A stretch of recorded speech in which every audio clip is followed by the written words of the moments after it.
Welcome back to my channel civil decoder. कैसे हैं आप लोग? उम्मीद करता हूं आप सभी बहुत अच्छे होंगे।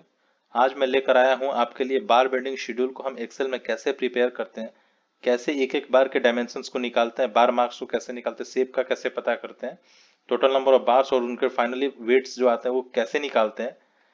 तो इन सब चीज़ों को सीखने के लिए हम आज ये एमएस एक्सेल में ये लेक्चर मैंने बनाया है, ताकि आप इन चीज़ों को इजीली सीख सकें। जो भी फॉर्मूलाज यूज होते हैं हमारे एमएस एक्सेल में वो सभी जानकारी मैं आपको दूंगा। तो चलिए आइए शुरू करते हैं।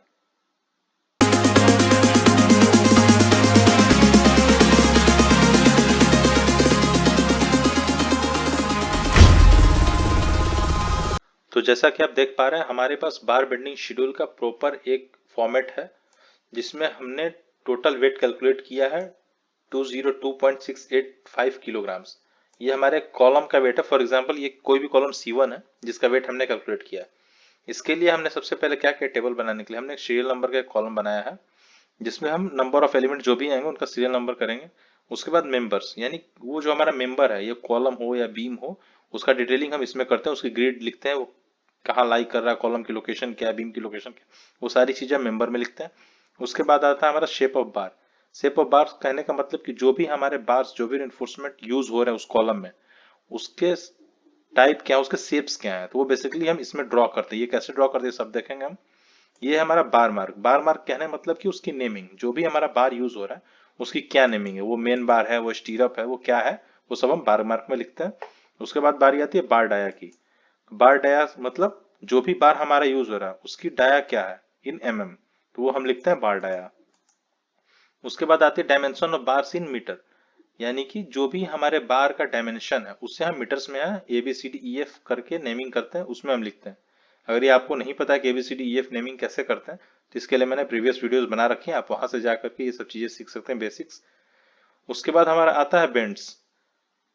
तो बेंड्स जानने से पहले ये देख लेते हैं कि हम इसमें डायमेंशंस में भरते क्या है। जो भी हमारा ABCDEF का डायमेंशन आता है वो सारी चीजें हम भरते हैं। उसके बाद आता है बेंड्स। तो बेंड्स जनरली हमारे स्टीरअप्स में, टाइज में, इनमें आता है। तो जो भी हमारे स्टीरअप्स में, टाइज में बेंड्स होते हैं, नंबर ऑफ बेंड्स 90 डिग्रीज के कितने, 45 डिग्रीज के, वो सारा हम इसमें डालते हैं। इसके बेसिस पे हमारा बेंड लेंथ कैलकुलेट होकर के ऑटोमेटिकली आ जाता है। इसके लिए कुछ फॉर्मूलाज बनाए हमने, वो हम सीखेंगे एक एक करके। On the basis of bend length हमारा टोटल कट लेंथ निकल के आ जाता है। उसके बाद हम इसमें फिल करते हैं जैसे ही कि नंबर ऑफ मेंबर्स कितने हैं, तो हमारा total number of members calculate हो जाता है। और जो भी हमने बार डाया शुरू में असाइन किया हुआ था इस पोर्शन पे, उस हिसाब से वो टोटल लेंथ जो हमारा बार डाया का वो कितना है वो यहाँ कैलकुलेट होके आ जाता है ऑटोमेटिकली। तो ये सारी चीजें हमने एक्सेल फॉर्मूलाज में डाली हुई हैं, कैसे होगी ये सब देखते हैं। और इस बार डाया के बेसिस पे जो लेंथ निकल के आया, इसका टोटल वेट हमारा सबसे लास्ट में निकल के आता है। तो ये जो हमारा बार डाया का लेंथ आता है ये होता है हमारा total cutting length of bars in metres. यानी कि अगर आप यहाँ देख सकते हैं एग्जांपल के तौर पे कि 25 डाया का बार हमारा 16.84 लेंथ मीटर काटेंगे हम उस चीज को पूरा करने के लिए, उस एनफोर्समेंट की जो भी रिक्वायरमेंट है उसको पूरा करने के लिए, तो हमारा वेट 64.83 किलोग्राम निकल के आएगा। ये सारी चीजें कैसे हो रही है, ये टेबल कैसे हमने बनाया है, ये सब चीजें देखेंगे। सबसे लास्ट में क्या होगा कि हमारा टोटल जो भी हमारा रेनफोर्समेंट बार यूज हो रहा है उसकी जो टोटल कटिंग लेंथ है वो हमारे एक रो में कैलकुलेट होकर आ जाएगी, और उसका जो टोटल वेट है हमारा वो हमारा लास्ट रो में कैलकुलेट होकर आ जाएगा। तो ये जो लास्ट रो का टोटल वेट है हमारे कॉलम के टोटल वेट से मैच अगर हो रहा है तो इसका मतलब हमने जो है बार बेंडिंग शेड्यूल का जो ये फॉर्मेटिंग किया है वो बिल्कुल सही किया है। तो चलिए अब एक एक करके हम इन सारी चीजों को सीखते हैं। तो अब जो है हमारे पास MS एक्सेल का बिल्कुल ही ब्लैंक वर्कशीट है, एक्सेल वर्कशीट है। इसमें हम बार बेंडिंग शेड्यूल की टोटल फॉर्मेटिंग करेंगे। तो एक एक करके शुरू करते हैं। तो सबसे पहले मैंने बताया था कि हम क्या करेंगे, सीरियल नंबर। देखो सबसे पहले हम सीरियल नंबर का कॉलम बना लेते हैं। उसके बाद था हमारा मेंबर। उसके बाद हमारा क्या आता है, शेप ऑफ बार, यानी कि जो भी हमारा बार शेप है वो किस प्रकार का होगा, वो सारी चीजें हम इसमें ड्रॉ करेंगे। Shape of bar, MS Excel की बेसिक नॉलेज तो आपको शायद होगी। अगर आप यहाँ डबल क्लिक करोगे तो ये स्पेस जितना भी अवेलेबल है वो उसे ऑक्यूपाई कर लेगा। उसके बाद हमारा आता है बार मार्क, यानी कि बार की नेमिंग। उसके बाद हमारा क्या आएगा, बार डाया। बार डाया हम किस में रखेंगे, मीटर्स में, तो हम उसे भी लिख लेते हैं कि हम इसे मीटर्स में रखेंगे बार डाया को। उसके बाद हमारा आता है A B C D ई और एफ, ये हमारे लेंथ हैं। जो भी हमारे डायमेंशंस आएंगे बार के मीटर्स में उन्हें हम यहाँ रखते हैं, तो इसकी भी हम कर लेते हैं dimensions of bar in metres. तो ये हमारे ABCDEF ये हो गया। इसके बाद हमारा आता है क्या, बेंड। तो बेंड हमारे पास मैक्सिमम कितने होते हैं, तो होता है 45 का, जिसके लिए हम लेके चलते हैं। अगर आपको डिग्री का साइन लगाना तो आप कैसे लगाओगे, तो आप विंडोज और डॉट अगर साथ में प्रेस करोगे तो आपके पास एक ये डायलॉग बॉक्स खुल के आएगा, जिसमें सिंबल्स में जाकर के आप डिग्री का साइन इजीली ऊपर लगा सकते हो। तो 45 डिग्री के बेंड के लिए हम क्या करते हैं, 1D लेके चलते हैं। ये प्रीवियस वीडियोस में मैंने बता रखा है, तो आप वहां से जाके देख सकते हो। उसके बाद हम लेते हैं 90 डिग्री के लिए। तो 90 डिग्री के लिए हम सेम वैसे ही करेंगे, विंडोज डॉट को क्लिक करके हम उस पर डिग्री का साइन लगा लेंगे। उसके बाद इसका हम लेके चलते हैं 90 डिग्री का 2D, ठीक है। उसके बाद जो हमारे मैक्सिमम बेंड्स होते हैं वो होते हैं 135 डिग्री के। तो 135 डिग्री के बेंड के लिए भी हम कितना लेके चलते हैं, 3D। ये सब कुछ जो बेसिक्स है ये मैंने प्रीवियस वीडियोस में बता रखे हैं। तो ये हमारा क्या हुआ, इसे अगर आप मर्ज एंड सेंटर करोगे तो सारे रोज जो है एक में मर्ज हो जाता है, आपस में मर्ज हो जाते हैं। ये सब बेसिक्स हैं, ये बेसिक एक्सेल आपको आनी चाहिए ये बारबेंडिंग शेड्यूल को बनाने के लिए। तो ये हमारे क्या है, बेंड्स, ठीक है। उसके बाद हमारा आता है बेंड लेंथ। जो हमारे बेंड्स माइनस हो जाएंगे तो हमारे बेंड लेंथ टोटल कैलकुलेट होके यहाँ इस रो में आना चाहिए, इस कॉलम में आना चाहिए, ठीक है। बेंड लेंथ का हमने बना लिया। इसके बाद हमारा आता है कट लेंथ या कटिंग लेंथ। तो मैं शॉर्ट में कट लेंथ लिख लेता हूँ, ठीक है। उसके बाद हमारा आता है नंबर ऑफ मेंबर्स कितने हैं। एक जैसे बहुत सारे मेंबर्स भी हो सकते हैं, तो उसके लिए हम नंबर ऑफ मेंबर्स का एक कॉलम बना रहे हैं, ठीक है। उसके बाद हमारा आता है बार्स पर मेंबर, यानी एक मेंबर में कितने नंबर ऑफ बार्स हैं एक टाइप के। तो जब आप इन सबको कैलकुलेट करोगे तो हमारा कितना आ जाएगा, टोटल नंबर ऑफ बार्स। जो भी हमारा कैलकुलेट आया होके आएगा टोटल नंबर ऑफ बार्स, वो हमारा इसमें आ जाएगा। तो ये सारी चीजें हो गई। उसके बाद हमारी बारी आती है total cutting length of bars. Total cutting length of bars किसमें, इन मीटर्स, ठीक है। तो हमने ये भी लिख लिया। तो हमारे पास मैक्सिमम जो बार डाया होता है वो किसका किसका होता है, तो 6 mm का, 8 mm का, 10 mm का, 12 mm का, 16 mm, उसके बाद 20 mm, 25 mm and 32 mm। General जो हमारे बार यूज होते हैं वो यही होते हैं, 6 mm के, 8 mm के, 10 mm के, 12 mm के, 16 mm के, 20 mm के, 25 mm और 32 mm के। तो इसको हम क्या कर लेते हैं, मर्ज कर लेते हैं, ताकि हमारा ये इन चीज को सिग्निफाई कर ले कि हमारा क्या है, ये हमारा। और एट लास्ट हमारा क्या निकल के आना चाहिए, टोटल वेट। टोटल वेट हमारा किस में आएगा, केजीज में। तो मैं लिख लेंगे किलोग्राम, ठीक है। ये हमने बना तो दिया, बट हमारा ये थोड़ा अतरंगा सा लग रहा है, बिल्कुल एडजस्टेबल नहीं लग रहा था। हम एक एक को यहाँ से पकड़ के एडजस्ट कर सकते हैं। तो सबसे पहले हम सीरियल नंबर के रो को छोटा रखते हैं, क्योंकि हमारा काम इतने में हो जाता है। बट यहाँ पे कुछ चीजें जो है वो डबल रो में है, तो हम क्या करेंगे कि जो स्टार्टिंग से ही जो हमारे एलिमेंट्स हैं इनको हम डबल रो में ही करके चलेंगे। डबल रो का आप सिलेक्ट करके मर्ज सेंटर क्लिक करते चलो, तो ये सब डबल रो को ऑक्युपाई कर लेंगे।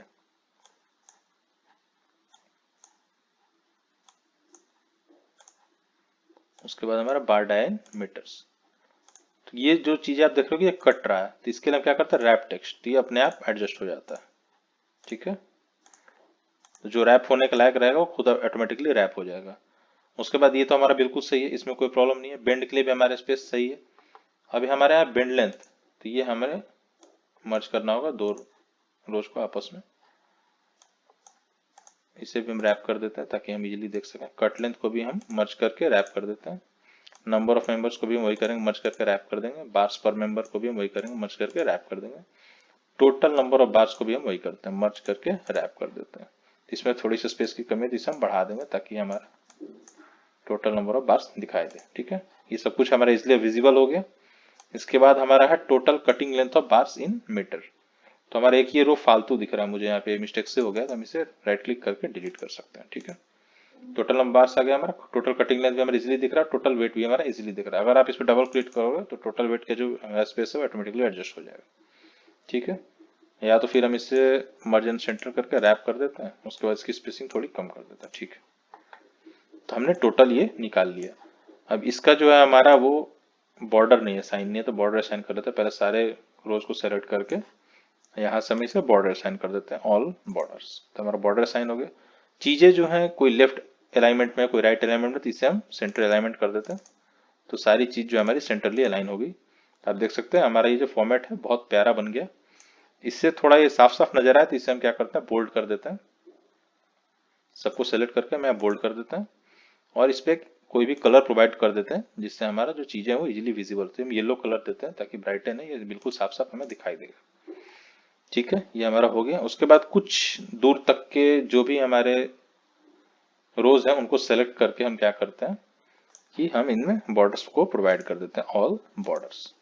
तो हमारा सारा बॉर्डर प्रोवाइड हो गया। तो इस प्रकार से हमने एक बेसिक तो लगा लिया और हमारा बेसिक टेबल बिल्कुल तैयार हो गया। बट हमारा इसमें क्या है कि हमने अभी तो कोई भी फॉर्मूला असाइन नहीं किया है। तब हम क्या करेंगे, इसमें एक एक करके फॉर्मूले को हम असाइन करेंगे। तो चलिए एक एक करके हम फॉर्मूले को असाइन करते हैं। तो सबसे पहले हम क्या करेंगे, सीरियल नंबर लिख देते हैं। कोई सपोज करो सीरियल नंबर 1 है, तो यहाँ तो कोई हमें फॉर्मूला की जरूरत पड़ी नहीं, हमने डायरेक्ट नंबर 1 लिखा और ये हमारा हो गया। उसके बाद मेंबर, मेंबर हम कुछ भी लिख सकते हैं, कॉलम या बीम है तो सपोज करते हैं कॉलम के लिए मैं नोटेशन देता है सी, कॉलम नंबर सपोज करो C2 है तो हम यहाँ मेंबर में लिख देंगे C2। बार शेप, तो बार शेप के लिए हम क्या करते हैं, इसके रोज को ना थोड़ा सा हम बड़ा कर लेते हैं ताकि हमारा बार शेप इजीली दिखाई दे। तो हम कोई भी बार शेप इंसर्ट कर सकते हैं, यहाँ से इजीली बना सकते हैं, इंसर्ट शेप्स, और यहाँ पे हम जाके एक लाइन बिल्कुल ड्रॉ कर लेते हैं। ऐसे पकड़ के बिल्कुल एक स्ट्रेट लाइन ड्रॉ करेंगे तो हमारा बार शेप आ जाएगा। इसकी वेट जो है हम चेंज कर सकते हैं, इसकी मोटाई चेंज कर सकते हैं। बार शेप हमारा स्ट्रेट आ गया। मान के चलते कि हमारे कॉलम का मेन बार है तो हम इसे MB लिख देते हैं।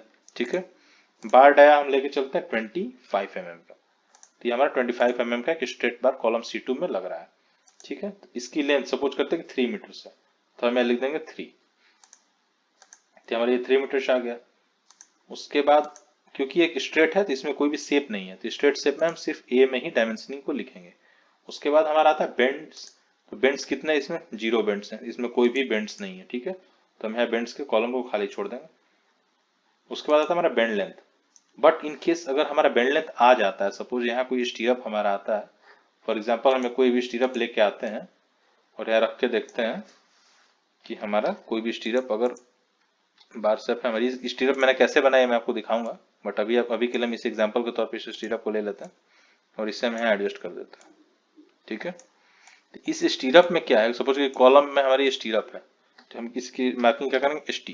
ठीक है, बार डाय इसकी मान लेते हैं कि 8 mm का हमारे पास स्टीरअप है। तो सपोज अगर ये कॉलम 400 या 300, इसकी कोई साइज होगी तो हम ए में क्या लेके चलते हैं, 10D लेके चलते हैं, बी में कुछ लेके चलते हैं, सी में कुछ लेके चलते हैं। तो इन सपोज हम इसके ले लेते हैं 10D, 8 mm का बार है तो हमारे पास 0.08, ये हमारा ए होगा। ये सारी चीजें हम मीटर्स में लेके चल रहे हैं। बी सपोज कर लेते हैं कि हमारा 300 बाई 400 का हमारा ये स्टीरअप है, तो ऐसे ही हम फिर इसको 300 और ई को हम फिर 400 और एफ हमारा एज इट इज फिर 0.08 हो जाएगा। ये बेंड के लेंथ को, जो बार के लेंथ है मैंने कैसे लिया इसके लिए मैंने प्रीवियस वीडियोस का आप जाकर देख सकते हैं। उसके बाद हम इसमें कैलकुलेट करेंगे टोटल नंबर ऑफ बेंड्स हमारे कितने हैं। तो बेंड्स हमारे पास दिख रहे हैं कि 1, 2 एंड 3 90 डिग्री के हैं और 2 135 डिग्री। तो हम इसमें पुट कर देंगे 2 90 के बेंड्स एंड 3 ऑफ 135 डिग्री। हमने बेंड तो कैलकुलेट लिख दिया, बट हमारा बेंड लेंथ कैलकुलेट होके कैसे आएगा, तो इसके लिए हम फॉर्मूला का यूज करते हैं। तो फॉर्मूला का यूज करने के लिए आपको क्या करना है, सबसे पहले इक्वल्स टू लिखेंगे, एक ब्रैकेट लगाएंगे। अब क्योंकि हमें पता है कि 45D के लिए होता है हमारा 0.001, अगर मीटर्स में हम करते हैं और D हमारा mm में है तो हम 0.001 से मल्टीप्लाई कर देंगे इस बार डाया को और उसके बाद हमारे बेंड को, तो हमारा टोटल बेंड लेंथ कैलकुलेट होके आ जाएगा।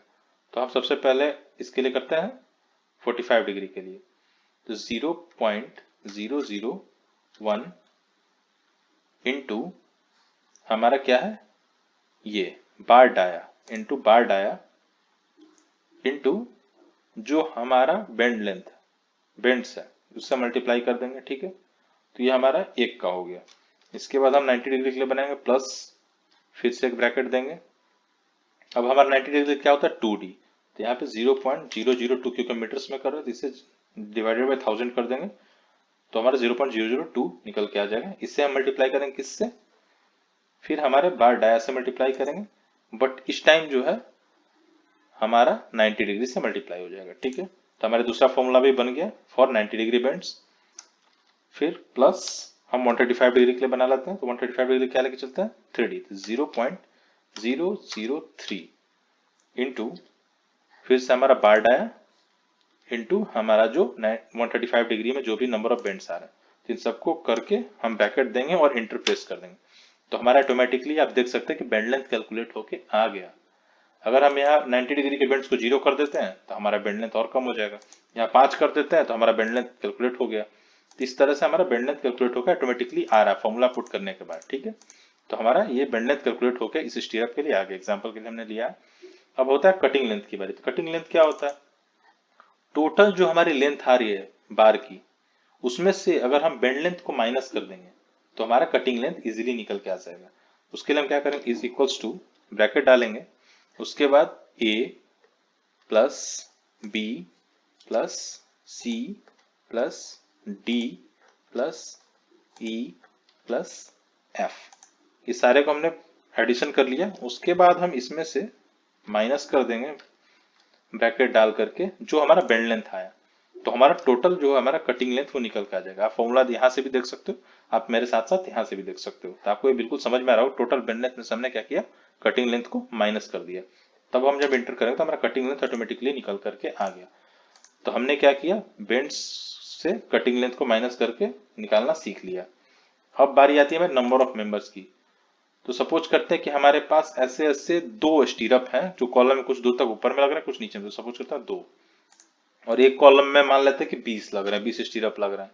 तो टोटल कितने स्टीरअप हो गए, एक साइड में 20 लग रहे हैं, दो ऐसे हैं, तो हमारे 40 आने चाहिए, बट ये तो कैलकुलेट हो नहीं रहा, तो हम यहाँ फॉर्मूला पुट करेंगे टोटल नंबर ऑफ बार्स के लिए, this equals to number of members multiplied by bars per member. तो ये हमारा निकल के आ गया 40, तो टोटल नंबर ऑफ बार्स हमारा कितना आ गया 40। तो इस तरह से हमने बेंड्स कैलकुलेट कर लिया, बेंड लेंथ निकाल लिया, कट लेंथ निकाल लिया और टोटल नंबर ऑफ बार्स निकाल लिया। अब बारी आती है total cutting length of bars कैसे निकालें। तो हमारे एक्सेल को कैसे पता चलेगा कि यहाँ पे 6 mm का ही बार यूज हुआ है, 8 mm का बार, तो वो कैसे कैलकुलेट करेगा इन लेंथ्स को। तो इन लेंथ्स को कैलकुलेट करने के लिए हम फॉर्मूला यूज करते हैं इफ का। तो यहाँ पे लगाएंगे formula is equals to if bracket close if E4 यानी जो ये हमारा सेल है ये इक्वल्स टू 6 होता है, if E4 is equals to 6, if E4 is equals to 6 then अगर E4 6 के बराबर है तो क्या होना चाहिए, हमारे कट लेंथ से टोटल नंबर ऑफ बार्स का मल्टीप्लिकेशन हो जाएगा, तो हमारा इसका लेंथ निकल कर आता है। If E4 is equals to 6 then हम क्या करेंगे, अपना ये जो हमारा कट लेंथ है multiplied by number of bars. अगर ये चीज है, इफ E4 इक्वल टू 6 अगर ये है तो हमारा ये फॉर्मूला यूज होगा, नहीं तो कॉमा 0, हमारी वैल्यू 0 आ जाएगी। तो ये हमारा इफ स्टेटमेंट है, हम एंटर कर देंगे। क्योंकि हमारी वैल्यू यहाँ 6 पे नहीं है तो हमारा यहाँ 6 में जो लेंथ है वो 0 आया। उसी प्रकार हम 8 का करेंगे, is equals to if bracket this is equals to 8, अगर ये हमारा 8 की वैल्यू आ रही है इसमें तो क्या करना है हमें, cut length must be multiplied with total number of bars, नहीं तो 0। ठीक है, यह फॉर्मूला समझ रहे बनाने, ब्रैकेट क्लोज। जब हम इंटर करेंगे तो यहाँ हमारा वैल्यू कुछ आ गया 58.24 metres.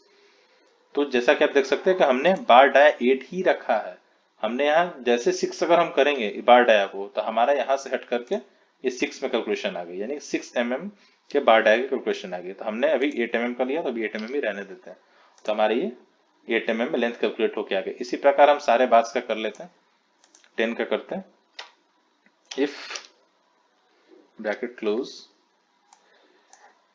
If bar dia is equals to 10 then cut length must be multiplied with number of bars। ठीक है, और नहीं तो 0। ठीक है, ये हमारा 10 के लिए हो गया। उसके बाद हम ऐसे 12 के लिए बना लेते हैं। If our bar dia is equals to 12 mm, then cut length must be multiplied with total number of bars, otherwise comma 0। ठीक है, ये हमारा 16 mm के लिए हमने बना लिया, सॉरी 12 mm को बना लिया। अब हम बनाते हैं 16 mm के लिए। Is equals to if bracket our bar dia is equals to 16 mm, then cut length must be multiplied with total number of bars। ठीक है, otherwise 0। ठीक है, ये हमने बना लिया 16 mm का लेंथ कैलकुलेशन के लिए। उसके बाद हम बना लेते हैं 20 mm का। If bar dia is equals to 20, then our cut length must be multiplied with total number of bars, otherwise 0। ठीक है, एंटर। इसी प्रकार से 25 mm का बना देते हैं। If bracket bar dia is equals to 25, then cut length must be multiplied with total number of bars, otherwise 0। ठीक है, ये हमारी आ गई। और लास्ट में हम 32 mm को बना लेते हैं। If bar dia is equals to 32, then cut length must be multiplied with total number of bars, otherwise 0। तो इस प्रकार से हमने सबके निकाल लिया। अब एक एक करके हम इसे फॉर्मूला में पुट करके देखते हैं कि सपोज करते हैं कि स्टीरअप हमारा 6 mm का है और कहीं भी क्लिक कर दिया हमने, तो हमारे 6 में टोटल लेंथ कैलकुलेट होकर आ रही है, यानी हमने फॉर्मूला बिल्कुल सही लगाया है। उसके बाद हम यहाँ 8 mm का डाल के देखते हैं। 8 mm में तो हमारा ऑलरेडी आ ही रहा था, बट फिर भी एक तसल्ली के लिए देख लेते हैं। 8 mm में आने लगा, हमारा 6 mm से हट गया लेंथ टोटल। उसके बाद हम सपोज करते हैं कि हमारे 10 mm का है, तो अब देखते हैं हमारा कैलकुलेशन 10 mm आया कि नहीं। हाँ, बिल्कुल सही है, हमारा कैलकुलेशन 10 mm में आ रहा है। उसके बाद हम यहाँ डालते हैं 12 mm, तब हमारा कैलकुलेशन जो 12 mm डायक में आना चाहिए, तो बिल्कुल आ रहा है। ठीक है, उसके बाद हमारा क्या है 16 mm, हमारा कैलकुलेशन अब कहाँ 16 mm में आ रहा है, बिल्कुल सही। उसके बाद हमारी बारी है 20 mm डाया को चेक करने की, तो 20 mm डाया में भी हमारा कैलकुलेशन अब आ रहा है, बिल्कुल सही है। इसके बाद हम 25 mm का चेक करते हैं, तो हमारा जो कैलकुलेशन है वो 25 mm में आ रहा है। और इसके बाद हम लास्ट में चेक कर लेते हैं 32 mm का, तो हमारा टोटल जो लेंथ है 32 मीटर्स का अगर स्टीरअप होगा तो उसकी लेंथ कुछ ऐसी आएगी। बट हमारा स्टीरअप जो है जनरली 8 से 10 mm का होता है, इसे ना छेड़ते हुए हम 8 mm का ही कर देते हैं। ठीक है, तो इस तरह से हमने टोटल लेंथ तक कैलकुलेट करना सीख लिया कि टोटल कटिंग लेंथ हमारी कितनी आई यहाँ की 8 की 58.24 मीटर्स। तो अब हम सीखते हैं टोटल वेट कैसे निकालते हैं। तो वेट निकालने के लिए हम इन्हीं फॉर्मूलाज में, इसमें टोटल वेट वाले रो में हम एक फॉर्मूला फिट करेंगे, जिससे हमारा टोटल वेट जो है इन सब का कैलकुलेट होकर ऑटोमेटिकली यहाँ आ जाएगा। तो बट उसके लिए हम क्या करेंगे, इसमें एक चीज कंफ्यूज कर रही है हमें, ये टॉप वाले रो को हम डिलीट कर देते हैं, इसका हमें जरूरत नहीं है। हम इस वाले में ही फॉर्मूला लगा रहे हैं, तो हम इसे ही रखते हैं अपने पास। ठीक है, तो टोटल वेट निकालने के लिए क्या करेंगे, हम यहाँ भी इफ का ही फॉर्मूला यूज करेंगे, बट ये काफी लंबा फॉर्मूला है, बहुत प्रिसाइजली देखिएगा। अगर आप यहाँ मिस कर जाओगे तो आपको ये पूरा लेक्चर आपका ये बर्बाद हो जाएगा, आपको कुछ भी समझ में नहीं आएगा। तो ये लास्ट पॉइंट है, यही आपका की पॉइंट है बार बेंडिंग शेड्यूल का, टोटल वेट कैलकुलेट करना। ये काफी लंबा फॉर्मूला है, इसे बिल्कुल ध्यान से देखिए। तो सबसे पहले हम क्या करेंगे, इज इक्वल्स टू इफ का स्टेटमेंट लगाएंगे। If single bracket if this यानी T3, if T3 cell is greater than, यहाँ पे हम ग्रेटर देन का साइन लगाएंगे। इफ अगर हमारे T3 सेल की जो वैल्यू है वो ग्रेटर देन 0 आती है तो क्या होगा, कॉमा हमारा पी रो में जो हमारा कट लेंथ है multiplied by total number of bars, ठीक है, इनटू जो भी हमारा यूनिट वेट होता है। तो हमारा 6 mm का यूनिट वेट क्या होता है 0.22, यानी कि अगर 6 स्क्वायर अपॉन 162 करोगे, डी स्क्वायर अपॉन 162 करोगे, तो पर मीटर में हमारा 0.22 किलोग्राम्स निकल के आता है। तो इन सबको मल्टीप्लाई करेंगे तो हमारा 6 mm में जो भी हमारा वेट आएगा 6 mm डाया का, तो हमारा यहाँ कैलकुलेट हो जाएगा। बट अगर इस सेल में हमारी वैल्यू 0 आ रही है तो क्या होगा, then comma if single bracket 8 mm dia वाली जो सेल है, अगर इसमें जो है वैल्यू ग्रेटर देन 0 है तो क्या होगा, P3 इंटू S3 इंटू, और यूनिट वेट हमारा 8 mm डाया का, तो 8 mm डाया का यूनिट वेट कितना होता है 0.39 किलोग्राम्स पर मीटर। ठीक है, अगर 8 mm डाया वाले सेल में हमारी वैल्यू अगर ग्रेटर देन 0 आएगी तो हमारा मल्टीप्लाई हो जाएगा 0.39 से टोटल नंबर ऑफ बार्स और कट लेंथ। ठीक है, अगर ये नहीं होता तो क्या होगा, इफ सिंगल ब्रैकेट दिस, यानी 10 mm डाया वाली सेल में अगर वैल्यू है, वैल्यू ग्रेटर देन 0 है तो क्या होगा, cut length multiplied by total number of bars into unit weight. तो 10 mm के डाया की यूनिट वेट कितनी होती है हमारी, वो होती है 0.62। ठीक है, तो 10 mm डाया की हमारी यूनिट वेट आ गई 0.62। अगर ये नहीं है तो if single bracket if 12 mm, मतलब यहां अगर कोई वैल्यू है ग्रेटर देन 0 तो क्या होगा, P3 multiplied with total number of bars into unit weight of 12 mm। तो 12 mm का यूनिट वेट हमारा कितना हो जाता है, वो होता है हमारा 0.89। ठीक है, यानी कि 12 का स्क्वायर अपन 162 करोगे तो आपको 0.89 उसका यूनिट वेट मिल जाएगा पर मीटर में। ठीक है, अगर ये भी नहीं होता है तो क्या होगा, if single bracket 16 mm dia वाली जो सेल है उसमें अगर वैल्यू ग्रेटर देन 0 है तो क्या होगा, सेम वही होगा, cut length multiplied by total number of bars into जो भी हमारा यूनिट वेट है। तो हमारा यूनिट वेट कितना है उसका 1.58, तो हमारा 16 mm का यूनिट वेट कितना होता है 1.58। ठीक है, तो इससे हम आगे बढ़ते हैं। इसके बाद हम डालते हैं if single bracket close 20 mm dia वाले अगर सेल में वैल्यू जो है ग्रेटर देन 0 है तो उसमें हम क्या करेंगे, then P multiplied with S3 into unit weight of 20 mm।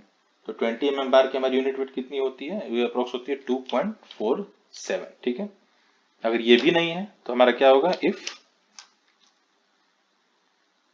This cell has value greater than 0, यानी कि 25 mm वाली जो सेल है उसमें अगर वैल्यू ग्रेटर देन 0 है तो क्या होगा, cut length into total number of bars into unit wait. तो 25 mm के लिए हमारी यूनिट वेट होती है पर मीटर में होते हैं 3.85 किलोग्राम्स पर मीटर। ठीक है, अगर ये भी नहीं हुआ तो हमारा लास्ट में क्या 32। तो if this cell value is greater than 0, यानी 32 mm डाया वाली सेल की वैल्यू जो ग्रेटर देन 0 है तो क्या होगा, P3 मल्टीप्लाइड विथ S3, यानी कि cut length multiplied with total number of bars into जो हमारी यूनिट वेट है वो है 6.31 किलोग्राम्स। तो उसके बाद हम एक ब्रैकेट लगाएंगे, इसके बाद हमें ये वैल्यूज को क्लोज करनी है, अदरवाइज 0। तो ये हमारे फॉर्मूले पूरे फीड होगा, तो ये सारी चीजें होंगी और इन सब में कुछ भी नहीं होगा तो हमारा लास्ट में वैल्यू जो क्या आएगा 0 आएगा। तो ये फॉर्मूला बहुत इंपॉर्टेंट है। अब इसके बाद हम देखेंगे टोटल नंबर्स ऑफ कितने हमने इफ के स्टेटमेंट लगाए, 1 2 3 4 5 6 7 8, टोटल 8 स्टेटमेंट लगाए हैं। तो हमें 8 ब्रैकेट से इसे क्लोज करना पड़ेगा। तो 1 2 3 4 5 6 7 और 8, तो हमने 8 ब्रैकेट से इसे क्लोज कर दिया। उसके बाद हम एंटर प्रेस करेंगे तो आप देख सकते हैं कि हमारा 8 mm डाया की वैल्यू की वजह से हमारा टोटल वेट जो है 8 mm में कैलकुलेट होके आ रहा है। ठीक है, तो इस तरह से हमने टोटल वेट भी निकालना आप सीख लिया। फॉर एग्जाम्पल में इसमें क्या करते हैं कि इसकी वैल्यू चेंज कर देते हैं, इससे हम कर देते हैं 16 mm। ठीक है, तो 16 mm कर देते हैं। तो 16 mm का अगर हमारा स्टीरअप है तो ऑटोमेटिकली हमारा क्या हुआ कि हमारा 16 mm में लेंथ आया और 16 mm के हिसाब से वेट कैलकुलेट होके आ गया। तो इसे आप थ्योरेटिकली भी चेक कर सकते हैं, तो आपको ये बिल्कुल सही लगेगा और ये आपका बहुत आसानी से हो जा रहा है। तो उम्मीद करता हूँ ये चीज आपको बिल्कुल समझ में आई होगी। तो एक एग्जाम्पल के तौर पे हम एक और चीज देख लेते हैं इसमें, तो आइए देखते हैं। तो किसी भी एग्जाम्पल को सीखने के लिए हम क्या करते हैं, सबसे पहले कि जितने भी हमारे फॉर्मूलाज वाले रोज या कॉलम्स हैं उनको ड्रैग कर लेते हैं, ताकि हमारे नीचे वाले भी जितने भी रोज या कॉलम्स हैं उनमें भी वो सेम फॉर्मूला आ जाए। तो हमारे फॉर्मूला हमारे किस किस सेल में, हमारा फॉर्मूला इस सेल में, इस सेल में है, बाकी इनमें नहीं है। तो इस सेल को हम क्या करते हैं, इसको पकड़ कर हम ड्रैग कर लेते हैं, ठीक है। तो इसकी वैल्यू 0 आ गई, क्योंकि इधर हमारी कोई भी वैल्यूज पुट नहीं है। इसमें हमारा कोई फॉर्मूला नहीं है, इसमें कोई फॉर्मूला नहीं है, इसमें हमारा फॉर्मूला है, तो इसे भी हम ड्रैग कर लेते हैं, ठीक है। उसके बाद यहाँ से लेकर के यहाँ तक हमारे सब में फॉर्मूला है। तो सबसे पहले क्या करेंगे, हम लेफ्ट टू राइट इसे सेलेक्ट करते हुए, माउस को क्लिक करते हुए इन सबको सेलेक्ट कर लेंगे। उसके बाद इसे पकड़ के हम ड्रैग कर लेंगे, तो हमारे सब में ये फॉर्मूला सारे लग जाएंगे। तो यहाँ भी कोई वैल्यूज नहीं है, तो यहाँ सारे वैल्यूज हमारे 0 आ रहे हैं, ठीक है। तो हम क्या करते हैं, कोई एक एग्जांपल लेते हैं। सपोज करते हैं कि किसी भी कॉलम का हमारा एक और क्या करते हैं, मेन बार लेके चलते हैं, ठीक है। तो मेन बार के लिए हम एक कोई भी शेप बनाते हैं। सपोज करते हैं हमारे पास एक स्टीरअप है, स्टीरअप की बनाते हैं, ठीक है। स्टीरअप बनाते सीखते हैं, ठीक है। तो स्टीरअप बनाने के लिए सबसे पहले क्या करेंगे, हम एक रेक्टेंगल्स ले लेते हैं और यहाँ पे सॉरी हम रो की थोड़ी सी विड्थ को ना बढ़ा लेते हैं, ताकि हमारा बनाना इजी हो जाए।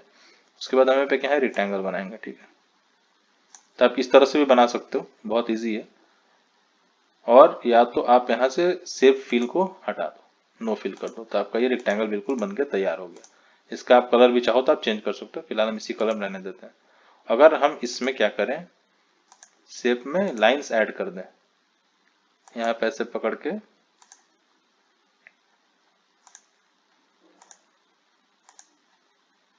यहाँ पे हम शेप डाल देते हैं लाइन। तो यहाँ पे हम ऐसे करके एक शेप डाल दिया हमने। फिर इसी शेप को हम कॉपी पेस्ट कर देते हैं यहाँ बगल में। तो ये हमारा लगभग एक स्टीरअप का शेप बन के आएगा। तो इसी प्रकार से शेप इंसर्ट कर करके थोड़ी प्रैक्टिस करोगे आप तो बिल्कुल सीख जाओगे शेप बनाने। तो एक हमने स्टीरअप का शेप बना लिया। यहाँ सीरियल नंबर इसकी 2 डाल देते हैं, सॉरी सीरियल नंबर इसकी हम यहाँ 2 डाल देते हैं। मेंबर लिख देते हैं हमारा, सपोज करते हैं किसी ये कॉलम का ही स्टीरअप है, ठीक है। तो इसका हमें टोटल वेट कैलकुलेट करना है। फॉर एग्जाम्पल हम मान के चलते हैं ये हमारा स्टीरअप है, इसकी जो डाया है जो इसमें यूज हुई है वो 10 mm की हुई है, ठीक है। ये हम ड्राइंग से भी पढ़ सकते हैं या हम कैसे भी लिख सकते हैं। तो इसमें हम क्या करते हैं, ये क्या लेके चलते हैं 10D। तो कितना हो जाएगा हमारा 100 mm, यानी कि 0.100, कितना 0.1 मीटर्स। बी हम ले लेते हैं, सपोज कर लेते हैं कि हमारा ये कितना होगा 220, सपोज कर लेते हैं कि ये कॉलम का है तो 40-40 में कवर हो गया। तो 300 का अगर है तो हमारा 220 का एक पोर्शन हो जाएगा। और इधर से हम मान लेते हैं कि ये हमारा अगर 800 का है तो 720 हमारा इधर से हो जाएगा। तो 800 बाई, और अगर 300 का कॉलम है 300 बाई 800 का, तो ये हमारा हो जाएगा 220, दोनों साइड से 40-40 कवर माइनस हो जाएंगे। और ये हमारा हो जाएगा 800 माइनस 40 इधर, 40 इधर, 720 इधर। तो 0.22 हमारा बी। फिर सी हमारा हो जाएगा 0.720। फिर बी हमारा हो जाएगा सॉरी डी हमारा हो जाएगा 0.22, ई हो जाएगा हमारा 0.72, ठीक है। और लास्ट में और एफ क्या आएगा 10D 0.1। तो इस तरह से हमने टोटल स्टीरअप का डायमेंशनिंग तो लिख लिया। अब इसमें बेंड्स कितने हैं, जब तक हमने बेंड्स नहीं डाले हैं ये कट लेंथ एग्जैक्ट यही ले रहा है जो इसकी टोटल लेंथ का कैलकुलेशन आ रहा है। बट जैसे ही हम इसमें डालेंगे कि हमारे पास 2 बेंड क्या है, सॉरी हमारे पास 90 के 3 बेंड्स हैं। ये ऊपर एग्जांपल बताना मेरे से भी मिस्टेक हुई है, बट चलो इसे चेंज कर देते हैं 3 और 2। यहाँ 90 डिग्री के हमारे पास 1, 2 एंड 3 बेंड्स है, और 135 डिग्री कितने बेंड्स हैं, 2 बेंड्स। तो हमारा ऑटोमेटिकली यहाँ बेंड लेंथ कैलकुलेट होकर आ जाना चाहिए, बट हमने इसे ड्रैग नहीं किया था, तो इसे भी हम ड्रैग कर लेते हैं। तो हमारा बेंड लेंथ भी कैलकुलेट होकर आ गया 0.12 मीटर्स। ऑटोमेटिकली क्या हुआ, आप देख सकते हैं कट लेंथ भी कैलकुलेट होकर के आ गया यहाँ। अब जैसे ही हम नंबर ऑफ मेंबर्स कैलकुलेट करके इसका डालेंगे, तो हमारे पास एक ही टाइप का स्टीरअप है। सपोज कर रहे थे कैसे 30 स्टीरअप्स उस कॉलम में लग रहे हैं। तो जैसे ही हम 30 स्टीरअप्स यहाँ प्रेस करेंगे, टोटल वेट हमारा कैलकुलेट होकर के यहाँ आ जाएगा। जैसे अलग रो पे क्लिक कर लो सेल पे, आपका टोटल वेट इजीली कैलकुलेट होकर आ गया फ्रेंड्स। तो हमारा फॉर्मूला बिल्कुल सक्सेसफुल रहा, और हमने इस तरह से 36.45 किलोग्राम इस स्टीरअप का वेट निकाला। अगर ये 10 डाया का है, इसकी डायमेंशंस ये हैं, इसमें 390 के बेंड्स और 235 के बेंड्स हैं। टोटल कट लेंथ हमारा निकल के आ गया, नंबर ऑफ मेंबर्स आ गए, और इस तरह से हमने क्या किया, टोटल वेट भी निकाल लिया।